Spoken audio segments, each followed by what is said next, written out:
Assalamu алейкум, кандайсыздар? Амансыздарбы? Сиздер менен Байкыргыз каналы. Бүгүн 26 май, түшкү саат 3.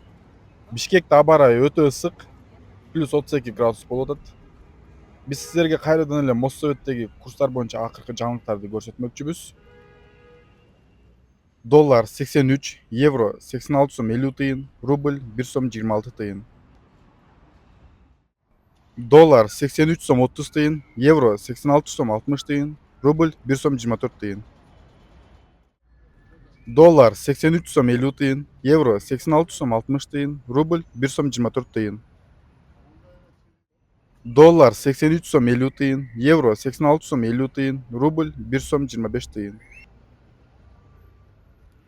Доллар 83 сом 50 тыйын, евро 86 сом 60 тыйын, рубль 1 сом 25 тыйын. Байкыргыз каналына катталып, курстар боюнча акыркы жаңылыктарга күн сайын ээ болуңуздар. Көңүл бурганыңыздар үчүн чоң рахмат. Сак саламатта туруңуздар.